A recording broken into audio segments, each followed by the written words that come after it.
Bombo Danilo na dundunor iti maysa a babae kalpasan iti napasamak nga aksidente napakairamanan iti dua a bihikulo.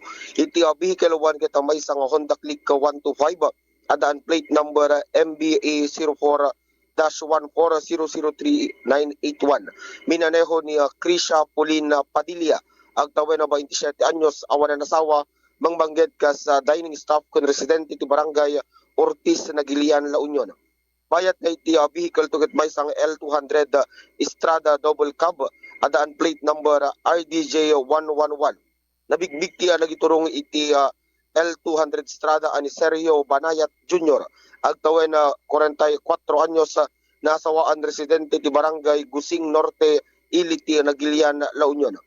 May basar iti inisyal nga investigasyon na Bombo Danilo iti Nagilian Police Station sakbay iti napasamak nga aksidente. Iti agpada nga bihikulo ket agpada nga dumaldalyasat iti agpadaya at agpalaud a direksyon idi anadanon na iti nakapasamakan iti aksidente iti vehicle 2. Kat kilaat nga nagsardeng iti kanigida apaset iti kalsada.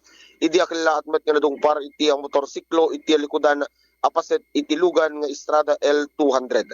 Gapo iti napasamak nga nagresulta dayto iti panakadundunor iti nagduduma nga paset iti bagi iti nagturong iti motorsiklo ken sigod nga naiturong iti Nagilian District Hospital para iti pannakatameng daytoy.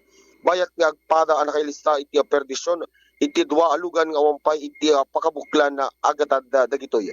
Bayat nga agtultuloy met iti panangpalagip iti kapulisan ken iti motorista nga kanayon nga ganad aglalo no natudo iti panawen ken nagalis iti kalsada. Dirapay lang iti damag ngay nakamaidanon para iti Bombo Report sa first morning edition. Bombo Raymond Nacho reporting para sa number 1 and most trusted radio network in the country. Bombo Radio Philippines sa Basta Radio. Bombo! Thank you very much, Bombo Raymond Nachor. Iti data report, may papanpay lang iti aksidente. So mga kabombo, aganada, karagitamin motorista, lalo no nakainuman, kailang agpatarayan, lalo no napigsa titudo. Ha mga kabombo, aganad kayo ti panagpatarayo. Alakin ti sublanan mga kabombo, iti may papan iti dagiti kasi permit, baga iti daduma. Dagitan tupay driver iti motor, wino niya nga klase alugan ket agala ti permit. Kung natin nga mga kabombo, ay ket agpay sumaday taki di ngayon karakti mat mangalap mga kabombo, kita nyo matikasad da. Kita nyo matikasad ti panagbiagda. Mga kabombo, iti kaming gobyerno iti pagilian tayo Pilipinas, salagang ang ingana ti mabalinda, gatasan amin, gatasan da amin. Manipod karakti nagbabasit, kung natin nga mga kabombo, kita iti barangay tupay, dagiti ngay certificate nga laem, nga kasta nga usaram ti panag-apply mo ti trabaho.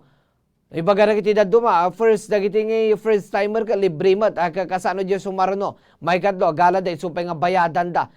So dayta ti pagrigatan dito paglante nga Pilipinas, nakarigrigat lang aro ti sumrek ti trabaho, dahil ti mga kabombo isingit tayon may papaniti trabaho ta datay mo lang dagiti